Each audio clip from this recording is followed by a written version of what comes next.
Welcome to Game of the Month, the series that we can only defeat if we work together. After last month featured my video game equivalent of the fucking Super Bowl, this one should be a lot easier, right? Ho ho ho! You'd think so, wouldn't ya?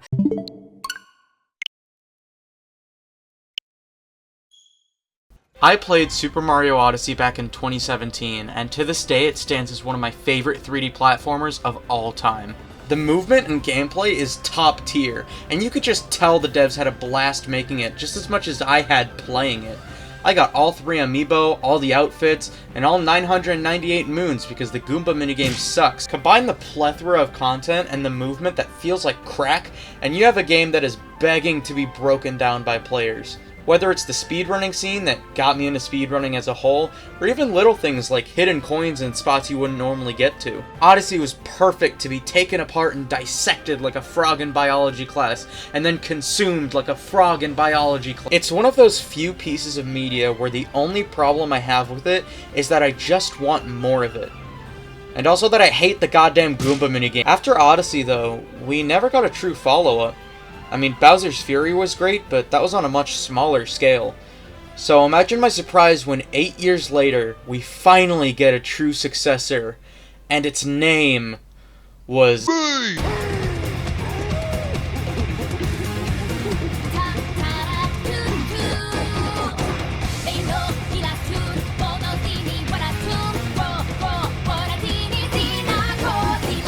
Donkey Kong has been a chained prisoner of war for the better part of 20 years now.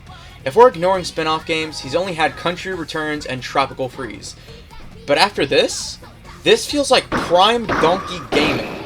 I'm happy to report that Donkey Kong Bananza is truly the spiritual sequel to Super Mario Odyssey. I mean, everything from the shit ton of collectibles, to the customizable outfits, to the way the levels are mapped out, you can find direct correlations between levels in Bananza and levels in Odyssey. Bananza's main mechanics of demolition and destruction of terrain are used to the fullest. Carving out tunnels, surfing on rocks, throwing pieces of the terrain, it all coalesces into one of the most creative platformers I have ever played. Every new layer is a sandbox where you're given a shovel, a bucket, a starting pistol, and the word go. The boulder play, as weird as it is to call it that, feels so good to pull off, as does every other move in the game. My only real gripe is that spin jumping against a wall can pinball you in the opposite direction, but if you grab a piece of terrain and turf surf after a spin jump, you can jump off the turf immediately afterwards and then roll in the air for maximum movement, and oh my god, you're as beautiful as the day I lost you. There's an insane amount of different environments to tear through, and they all have something unique about them. One moment you'll be in a beach zone with giant tropical fruit, yeah. The next you'll be in a storm where you'll need to use rocks as zip lines and way down floating platforms. And then you go to the cheeseburger world where it's like a carnival and you have to stack a giant burger to progress in the level. There's a great variety of worlds to turn into craters. Every world makes me feel like a Labrador being let loose in a backyard, if that backyard was fucking massive. I was also pleasantly surprised by the characters. I absolutely adore the dynamic between DK and a younger Pauline. Every time this shy girl and her big stupid Uncle Kong shared the spotlight, it was delightful. Massive Sully and Boo energy. Now put that thing back where it came from, or so help me! Then you got Grump, Not So Grump, and ooh! Much like Odyssey and Bananza, I am begging to be torn into. Speaking of getting pounded, the transformations are a weird but welcome addition to DK's arsenal.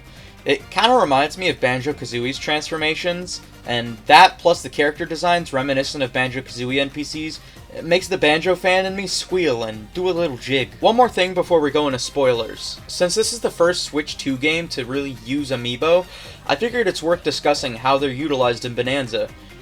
You get different materials that you can just get within the levels. At least the DK series amiibo give you the Kong letters from Country. That's cute, I guess. The only real benefit is scanning the new Bananza amiibo, which doubles your chances of collecting music discs from enemies. Why is this locked behind an amiibo for $30? Does Pauline double the price? Thankfully, I was able to get an amiibo button alongside some deep cut buttons from the lovely Kaelyn's Cranny on eBay. Sorry if I'm mispronouncing that.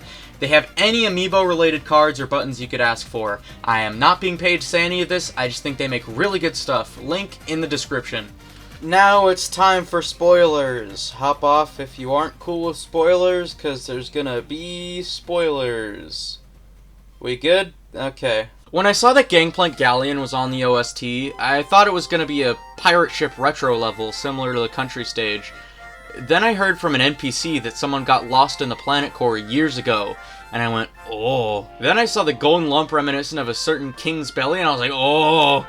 Then he made his grand debut and fucking, oh. Hark, for the king has returned, and he is glorious. And they make the most of him. They know good and well that he hasn't appeared in a mainline game for 20 years, and they revel in his revival. They do the fake out with all the Kremling names in the credits, his boss theme is phenomenal, and he has his own layer filled with Donkey Kong Country enemies that function identically to all the enemies you fought throughout the game. That's so cool! And then, after the bombshell reveal, we finally reach the end. After fighting an admittedly very difficult final boss and racing K-Rool to the surface, you make it to New Donk City, which is as beautiful as ever. You got the realistic humans, some Lanky Kong lore, and a death toll in the millions as K-Rool floods the city and ascends to his final form as you rush into the boxing ring from Donkey Kong 64 and face God Emperor Rule. So that's Donkey Kong Bananza, an incredible game that will no doubt put Donkey Kong on the map for years to come. If you like Mario Odyssey, or any 3D platformer for that matter, do yourself a favor and pick this up. With that said, take care, and I'll see you next month.